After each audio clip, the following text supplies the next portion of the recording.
For each line and partial line, there is a partner, which, together with it, is in proportion to the golden section.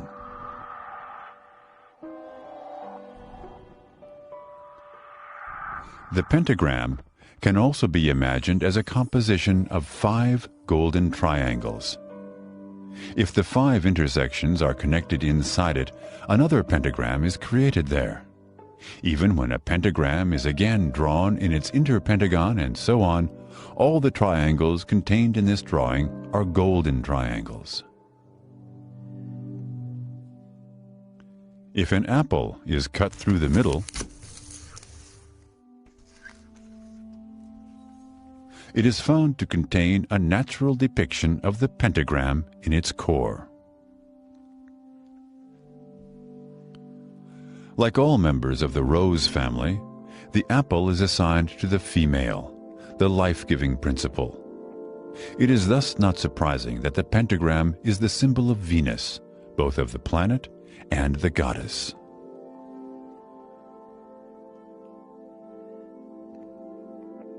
As the symbol can be drawn in an unbroken line, and at the end comes back to the beginning, it was also a sign for the cycle of life. In the Middle Ages, the pentagram, or pentacle, was used as a figure to ward off demons. And even today, it is omnipresent. The stars of numerous flags, for example those of the USA or the EU, are all pentagrams. The symbol of Islam or the Soviet star are also pentagrams.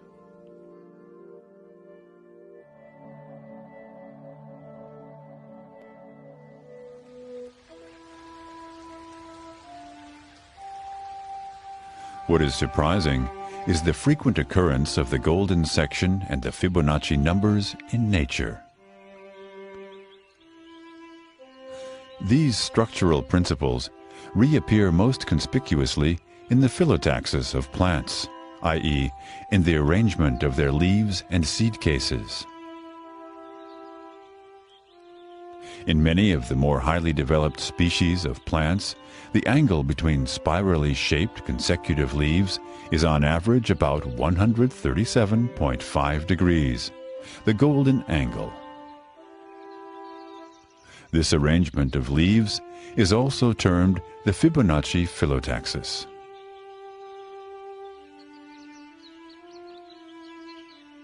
As the golden angle is based on an irrational number, one leaf will never lie exactly over another.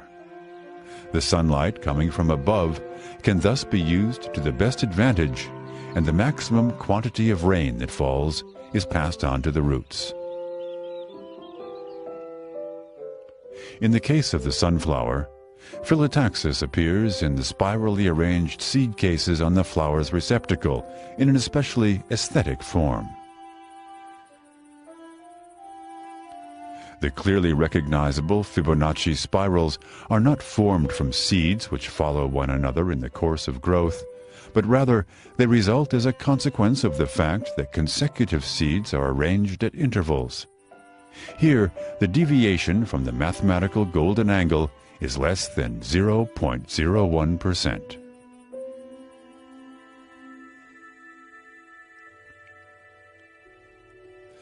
If we consider the number of arcs which turn counterclockwise and clockwise, it will hardly be a surprise. Here, too, we have consecutive Fibonacci numbers. In the outer area of sunflowers, there are usually 34 and 55 spirals. In the case of larger specimens, 55 and 89, or even 89 and 144. Whether the larger number of arcs turn clockwise or counterclockwise, however, is left to chance.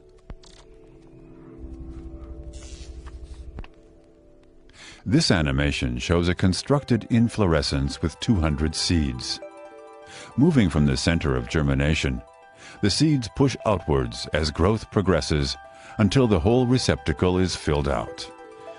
Seeds that follow one another emerge precisely around the golden angle, separately from one another, as this ensures that the seeds are packed together in the most compact way. This, however, becomes clear if the angle between two consecutive seeds that follow one another in the course of growth is changed.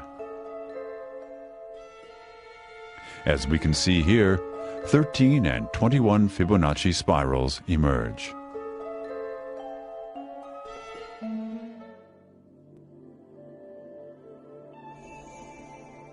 From time immemorial, wherever people wanted to express beauty and where they tried to approach the divine ideal, we come across the golden proportion. Generally in art and in architecture, and in particular at holy sites. Even in the pyramids of Giza, the proportions of the number phi are revealed with astounding accuracy. Thus, for example, in the case of the Cheops pyramid, the proportion of the length of the side of the pyramid to half of the pyramid's base is 356 to 220 ells, and that corresponds to 1.618 of the number phi. Also, in the most famous stone monument, Stonehenge, which was built near Salisbury, England, some 3,500 years ago, we again find the golden measurements.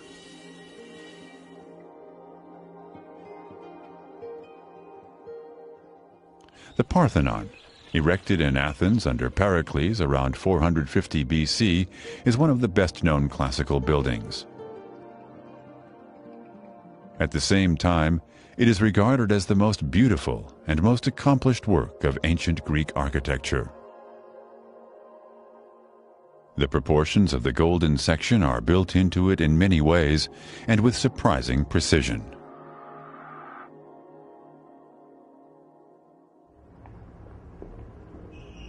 From 1940, the architect and painter Le Corbusier developed a uniform measuring tool which replaces the metric system with a scale of harmonious dimensions derived from the proportions of the human body and the golden section. In his book, The Modular, in which he published these ideas, and which today is one of the most significant works of architectural theory, he writes, "A person with a raised arm provides in the main points where space is displaced, foot, solar plexus, head, fingertips of the raised arm, 3 intervals, which result in a series of golden sections named after Fibonacci." In art, the proportions of the golden section appear in the basic structure of numerous well-known paintings, such as The Last Supper by Leonardo da Vinci, or this self-portrait by Albrecht Dürer. An artist of modern times who conspicuously employs the golden section is, for example, the Dutch painter Piet Mondrian.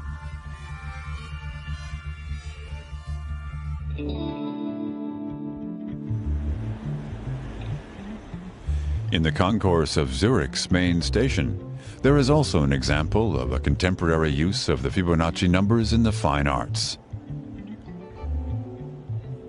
The installation Ovus Philosophicus by the Italian artist Mario Merz.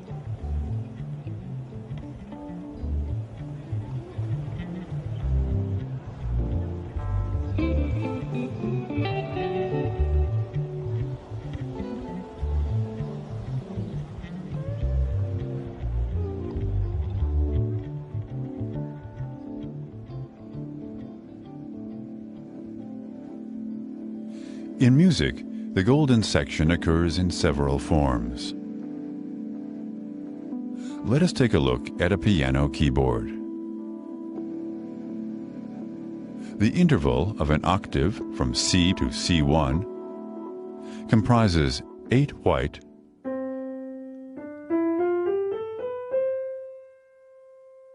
and 5 black keys. Together, 13 keys. The black keys are divided up into groups of 2 and 3. All numbers and proportions from the Fibonacci series. In the writings of the musicologist Anu Lentvi, we read that the golden section and the Fibonacci numbers reappear in the works of the composer Bela Bartok as the dominant principle of composition. This becomes especially obvious in the Sonata for 2 pianos and percussion, where not only the parts of the form follow the proportions of the golden section.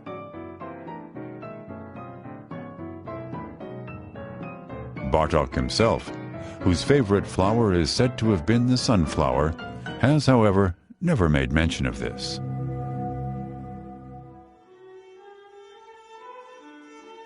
Similar investigations have also been made into the works of Bach, Mozart, Schubert, Debussy, and Satie.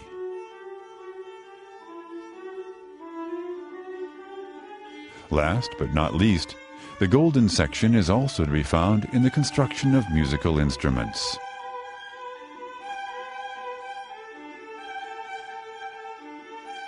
In the New Oxford Companion to Music, Volume 2, you can read that Stradivari and Guarneri used the golden section in order, for example, to place the sound holes in their world-famous instruments at exactly the desired position.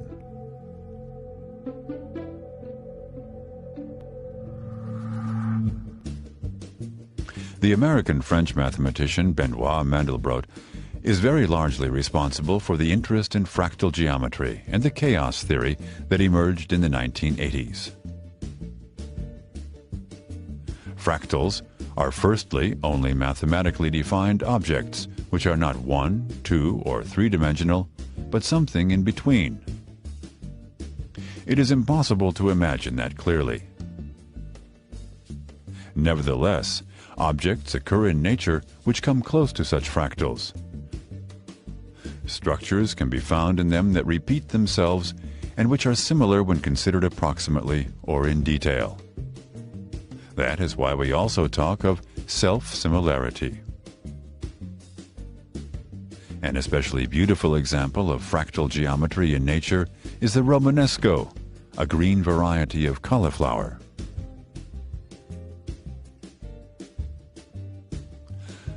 But it was not so much the scientific significance as the possibility of producing pictures of great aesthetic appeal using simple algorithms and the computer that no doubt contributed to the popularity of fractals. The most famous of them is probably the Mandelbrot set.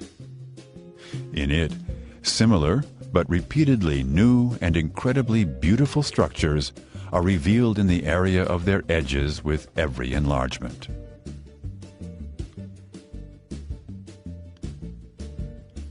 What do fractals have to do with the Fibonacci numbers?